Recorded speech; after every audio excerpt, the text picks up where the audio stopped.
Hello, and welcome to the Believe Show with Silicon Valley Change. Today, I am thrilled to have a good friend and a coach, Dr. Susan Bernstein. I'm going to tell you a couple of things about Susan before we start the program. So first of all, and I think this is kind of cool, Susan and I met, I would say almost a decade ago, but I don't quite remember. We first interacted on Twitter, so we were having this ongoing discussion about things, and then we both realized we were in the Bay Area, and we're both coaches, and we both have PhDs in related fields. Hers is in somatic behavior. Somatic Somatic what? psychology.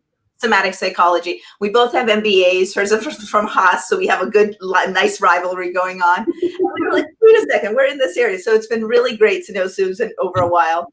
And today we're going to talk about confidence, which is a thing that Susan specializes in. So hello, great to have you here.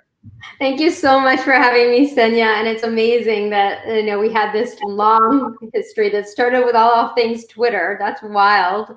Really and there are so many commonalities. So first question for you. What kinds of situations do you most enjoy coaching? I love coaching women who remind me of where I was when I was in my corporate career, who were they're incredibly talented. They're sharp, they're smart, they're go-getters, they're achievers, they get things done. But inside, they have confidence issues. They're very concerned about how other people will perceive them, particularly if they feel challenged. They feel like, I'm supposed to know that. And if they don't know the answer, they take it in on themselves and they feel like something's wrong or something's bad. Instead of having a repertoire of what to do, there are really some shifts to make when you're moving into more senior levels of leadership. And what I love is sharing those so that people don't have to bump around so much and get banged up and bruised up figuring those out, but can have what they need at their fingertips. So I'm always listening for what's something that you're assuming about how it works as you get more senior in a company. And some of the rules change. It's not as much of a meritocracy, and there's some ways to learn to deal with the politics without having to play dirty that I help people with. I love how you just described all that. So you described where they are in their career at a place where they're moving forward more, and there may be a confidence issue, and there are some assumptions, and you unlock those assumptions. So let's say this is a magical world, and we've kind of we've gotten that part, and we skip that part. Like we skip forward to our 6th coaching session with Dr. Susan Bernstein. What is, if we're around session 6 to 8 with you, what is something that what's probably one of the most useful things that we would have taken on, something that we can use regularly that could help our confidence? So I work with people a little bit differently. You explained that my PhD is in somatic psychology. And for people who don't know, because it's not a super familiar term, soma refers to the body experienced from the inside. So when you feel hot or you feel cold or you feel shaky or you have a queasy feeling in your stomach, those are all internal states. And I actually help people tune into those internal states to get an internal weather report to be able to deal with any particular moment. And what often happens is, so let's say I'm working with somebody who often feels challenged or confronted, or like somebody's being very aggressive with them. Yes, I can give them communication strategies and the outward things that they can say. But more important, I believe, is what's going on the inside and the dialogue they're having with themselves and the awareness, first of all, the awareness and then the dialogue they're having with themselves. So if somebody's coming at you and you get a sick to your stomach feeling, the thing that we mostly want to do is like, ew, that's awful. I'll make that go away. Right? We want to take an antacid. We want to flee the room. But the ironic thing that I teach them is actually to pay attention to that sensation. It's a little bit like hanging out. Imagine that you have a friend with you. Let me skip backwards on this. You have a friend with you on a park bench, and they're talking about, oh, this is awful and that's awful. If it's a good friend, do you meet them off the bench and go, stop, go away? Or do you like, oh, tell me more. Oh, I'm curious. Because it's actually, you know this one, that what we resist persists. So what I'm actually having somebody do is pay attention to the sensation. Not so much that they're like, hey, boss, I can't talk to you now. I'm busy. I'm in here listening to myself. That would be weird. But learning to, let's say they're in a meeting and they're having some sensations come up, to just be self-soothing about that. Like, yeah, my stomach is gurgling, but I'm still okay. Oh, it's getting a little bigger, and getting curious about, is it going left? Is it going right? Is it turning warmer? Is it turning cooler? It's like being with that friend on the bench and being like, hey, what's going on here? That sensation is some form of information. Is it always going to be a giant, you're going to get it back like an email that has directions in it? Okay, now go left, take two steps left, one step right. No. But it's a way of knowing, oh, I'm uncomfortable. I'm uncomfortable in this moment. Okay. Can I still, and then I'll teach them a repertoire, and we'll customize those to them, a repertoire of breathing techniques or eye gaze or something that's internal to help them stay present. So if people are familiar with Amy Cuddy, out of Harvard, popularized, she's not the one who invented the power pose, where I can't do this on screen, but your hands, your fists are on your hands are on your hips and standing straight. That power pose can help you to feel more empowered. So it's like having your own personal list of go-to things that you can do that you don't even have to let somebody know. Power pose, somebody would see you doing, especially if you did that in the middle of a meeting with your boss. Excuse me, what are you doing? But changing how you're breathing or wiggling your toes in your shoes can help you to actually take the attention away from whatever is making you agitated on the outside and calm yourself on the inside so you can be more present with someone. So it sounds like a process that has at least these two components, which is listen more internally. And as you're doing that, know some repertoire of actions that you can do that will work for you. Yeah, so the difference or the nuance in how I've seen other coaches coach is they're coaching to their heads. And that's fine, to give us ideas and strategies that we can do with other people interpersonally. And those are all great. Don't get me wrong. I'm not knocking those. But if you're feeling nervous and you're, the kind of antithesis or the opposite of confidence, I'm nervous, I'm anxious, taking care of your own state first gives you the ability to get, okay, now that I'm calm enough, I can use one of these intellectual or mental strategies. We've gotten to the point that I want to ask you the question. Susan, what is it that you believe to be true that others in your field disagree with you about? Well, I don't know if they disagree, but a premise that I've had for a very long time that I share with my clients is this: if you want a sensational life, pay attention to your sensations.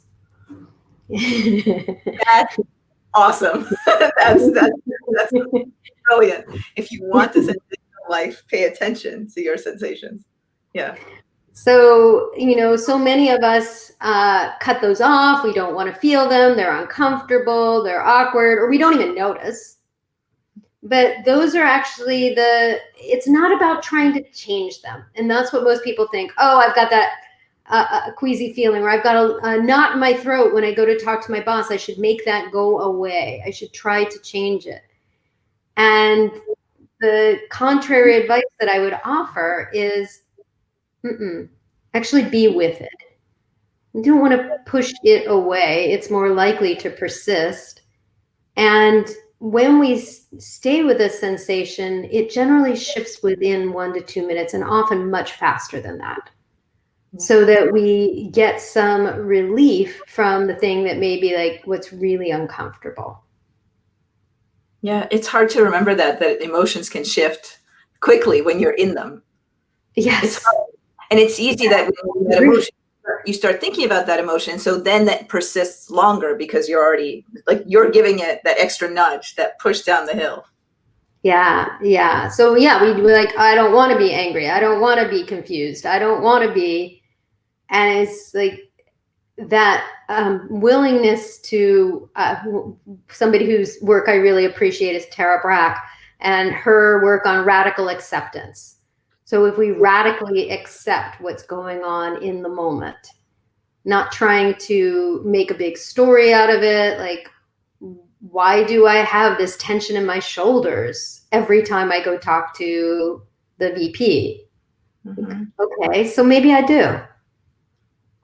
How can I make that just, okay, I'm going to feel into that and not make it be laden with so much meaning and story that I'm ascribing to it. Yeah. It's not objective.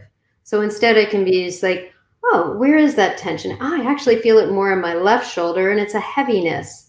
And that being tuned into that subtle awareness of that can let me then be more present to the VP and talking, and then I can use strategies that I teach about how to communicate. But if I don't take care of my inner landscape first, it's much harder to pay attention to everything going on outside myself.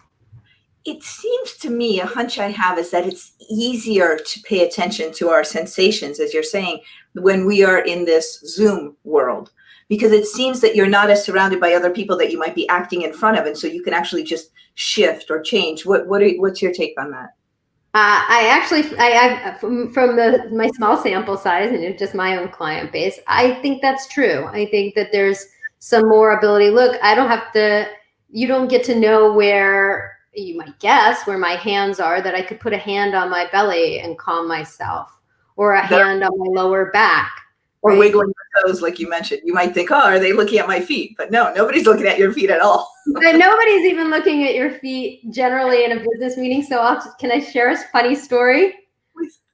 So yeah. I have a client who worked in a law firm, and she was trying to make partner, and she was always intimidated by one of the managing partners. And I suggested to her that one way to release the tension that she felt when she would see him is to shake a hand, just shake out her hand. She's like, I can't do that in person. He's going to think I'm weird. And I'm like, well, what about, you're in the middle of a big meeting at your conference room table and you shake your hand out. And she's like, Susan, we have a glass conference room table. Okay. That would still look strange. You would see that, right? It'd be visible. So I said, can you wiggle your toes in your shoes? And she said, yeah, as long as I'm not wearing sandals to the office. And she's not like me, based in San Diego, where people actually do that. So she's like, yeah. And so she calls me up a session later and she says to me, I bumped into the managing partner in the hallway, and he started confronting me in the way that I don't like. And I'm wiggling my toes in my shoes while I'm talking to him. And all I'm thinking is, every time my toes move, I'm letting go of the anger, the stress, the frustrations I have with you. And you have no idea I'm doing this. So it was like her secret weapon that she didn't have to let him know. He didn't have to be in on the game, that, you actually it's not you make me tense, right? It's I'm triggered. Something in me gets triggered by things you say. Tension arises in my body, but I get to move that. Yeah. And movement is a great way to let go of tension. We all know this, right? It's why people go take a run. For our audience now, let's just move for them. Let's show them we're moving, move around. Jiggle. Yeah. Does it make sense to move around to talk about movement without actually moving? Right. The moving. Well, I'm actually standing. I think you are too, right? So. That's right, yeah. Yeah. That's funny. I'm going to put up a sentence that we put up right as we're getting closer to the end, which are, what are your takeaways so far? So let us know in the comments. We've been talking about the soma. We've been talking about your internal feelings, how you can listen to them, not kick them away. We've been talking about things you can do outwardly. So what are your takeaways for yourself so far? If people were to walk away from today and they were to say, okay, I listened to this interview, it was about my internal state, how I can be sensational by listening to my sensations, what is an action that people can take? Well, I want to share one that I think a lot of us are living in a time where it's difficult to sleep, right? You may have running thoughts before you go to bed. It could be about what's going on politically in the economy, about coronavirus, or about something that's going on in your personal life or your professional life, right? You've got this rumination going on, right? Rumination is repeating thoughts over and over again. So one practice that you can try out is when you go to lay down in bed, pay attention to what sensations you're feeling. If you're sleeping on your own, this is easier to do out loud. If you're sleeping with a partner, you want to do this in your head out of respect. Otherwise, it will sound really strange. But lay there and pay attention to narrate in your head or aloud what you're actually feeling. So like the big toe on my left foot is exceptionally colder than my other toes. Or I feel a gurgling in my stomach. Mm-hmm. I notice that my right shoulder is laying lower than my left shoulder. And it's not to have any judgment. So you want to do this as neutrally as possible, as fact-based or objectively or scientifically, if you will, as you can. So you don't want to say, oh, that stupid right shoulder of mine, oh, I had that accident, ugh, right? You want to avoid that. But I've shared this with a lot of my clients over the years. And I had a client who had severe insomnia, and she said, Susan, I tried this for 3 days. And each night I would go to sleep earlier, but the third night I did it, I slept through the entire night. She said I fell asleep within minutes. And we actually know that I won't get into all the geeky science of it, but the part of the brain that is responsible for rumination, right? Repeating thoughts, yep. Over and over and over again in our head. And the part of the brain that's geared for paying attention to sensation, they work like levers opposite each other. Okay. So the more you're in rumination, an antidote to get out of rumination is to increase your awareness of your sensation. Mm-hmm. It brings you really, really present. Mm-hmm. The easiest way I know to get out of being ruminating is either I'm ruminating about the past and something that I regret. I'm like, oh God, that was awful. Or the future. Oh my gosh, I'm worried. I'm concerned. I'm nervous. We're in one of those two places as opposed to now. Sensation, if we're being honest about what we're actually feeling now, not what I felt last week or a day ago, but what we're feeling now brings you super present and it calms the mind. What you're saying reminds me of a session we did on breathing, remembering to breathe. One of our coaches, Brian Brannigan, said, you cannot get out of a situation the same way you got into it. So if you ruminated yourself in, try breathing yourself out, or try doing something else out. Yes, absolutely. Absolutely. Yeah. So this is why, it's funny. I think about the beginning of my MBA program where what we did to introduce ourselves, and I had 240 classmates at the time, was to be in a big auditorium and stand up if you used to be in investment banking, stand up if you were in marketing. Great. So we got to meet each other that way. But in my somatic psychology class, which was 14 people to start, much, much smaller, we gathered on a lawn and showed each other with our bodies how we were feeling in the moment with no words. And I can just about remember every one of my classmates' gestures or postures or movements. I mean, granted, there weren't 240 of them to remember, but there was a presence there. And it's much more memorable. And it was a beautiful way to enter this is the domain that I entered as a practice so that I recognized I'm not just all up in my head. I've often said that we human beings, if we were just heads, we'd be like in Futurama, heads in a jar. That sounds gory. But we sometimes are like lollipops, a giant lollipop where all the attention's up in the head and a stick's worth of attention in the body. And my intention is to help bring us into our whole body and bring all of ourselves to work. That's hilarious. The lollipop analogy, that I can see exactly what you mean. Let me tell you some things that people are taking away. Yeah. Avinash says that what he's taking away is being in tune with internal feelings. Beautiful. And Tina says what she's taking away is radical acceptance is a progressive and helpful technique when you're feeling doubt. Absolutely. Absolutely. Those are beautiful. Thank you to both of you, Avinash and Tina. Thank you. And I would say what I'm taking away is that you can influence a lot of things at an incremental level by just feeling with yourself.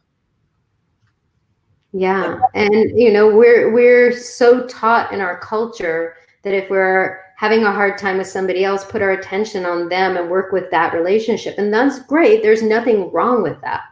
But our first relationship, I believe, needs to be with ourself. And the easiest way I know to be in that relationship with self is to pay attention below the neck. What is one thing that we can do when we are on Zoom calls, let's say with people we know, let's say with 2 or 3 people we know, so that we can get more somatic and more internal and less lollipop heady? So something that I do when I do a gathering, especially with a gathering, is to ask people, and this is a great one that leaders can do with their groups, and you can propose it to your group too, is to ask everybody to do a posture or a gesture or a movement that represents how you're feeling in the moment, and then ask the other people to echo that back to you. So you're not going to do it verbally. You're not going to use words and say, I'm feeling really angry and stressed, but you might go, "Arr!" So you can make a sound, but you use it non-verbally, no words, sound and movement and gesture and posture. So I'm like, "Arr!" And then everybody would echo that back to me. "Arr!" And then I get to pass it on to somebody else randomly so that we're not, you know, I'm waiting and I'm planning, okay, I'm going to do this cool, hula dance move. So it's actually how do you actually feel in the moment? What a fun exercise. And if nothing else, it'll get us out of that consistent meeting after meeting, just head first and we can actually be present with our body. What a fun new thing to try. Thank you. Thank you for that. We have a comment and a question. So we have a comment, which is relationship with self first. And then we have a question. Can you elaborate on radical acceptance? Yeah, first I want to mention, Avinash, you can check out Tara Brach's book. And it's Tara, Tara, Brach is her last name. And her book is Radical Acceptance. She's a meditation teacher who's just fabulous. But that idea of being able to be with what is in the moment is something that's it's about, well, one is what it's not. It's not pushing away reality. And it is about making peace with what is and saying, one way to say it to yourself is that I may not understand it now, but this is on purpose for me. And how can I rise to whatever is going on as opposed to feeling defeated by it? That's my interpretation of her work. But yeah. And Susan, I would ask us to close with it. What else do you want to share with everybody here? Is there anything I haven't asked you that you would want to share? I don't think so. I just really invite people to remember that you have posture. So changing, our moms were right. Changing our posture can change our mind, right? Mom was right. Stand up straight, not because it looks awful that you're slouching, but because you'll actually see the world differently, right? So posture, movement, like letting ourselves move and groove. And from what I understand, there are CEOs in Japan. I heard this from another teacher almost 2 decades ago. I don't know if it's true, but I love the idea that some of the automotive executives in Japan are known for taking the first 5 minutes of the business day and just shaking out their bodies. I believe that can literally shake out the cobwebs. I don't know about literal cobwebs. So posture, movement, gesture, like this gesture has meaning to a lot of people, right? Coming to namaste.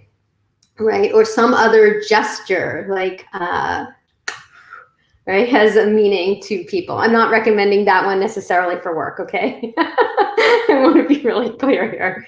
But doing that for ourselves when you're alone might feel fun. Like, oh, I have my brother and I, when we haven't gotten to be in a car with him for a while. He lives up in LA, but we could both get really angry in traffic, and we started doing this practice. Instead of as kids, when we were little kids, we would send dumb darts, imaginary dumb darts at people. Mom, that person's being a bad driver, dumb dart.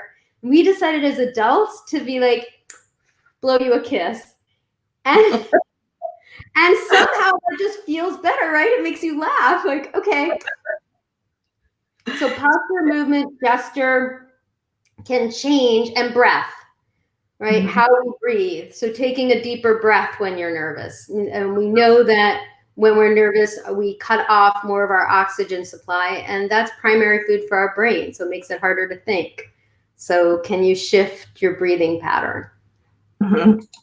Yeah, thank you for those. So posture, movement, gesture, breathe. We can do so many gestures on Zoom. We can do this kind of thing. We can do this. We can do a lot of things even when we're on mute, and we kind of don't necessarily deliberately think about it. But thank you for adding that one: posture, movement, gesture, and breathing. Yeah. So much. And I would love to end with your sentence about having a sensational life. So would you please just say it one more time for all of us? Yeah. If you want a sensational life, pay attention to your sensations. Thank you so much, Dr. Susan Bernstein. Thank you so, so much. Oh, thank you, Sonia. It's been such a pleasure. Wishing everybody a beautiful day. Thank you. We're here every day, Monday to Friday at 11 a.m. Pacific. Looking forward to seeing you again. Thank you, Susan. Thanks, Sonia.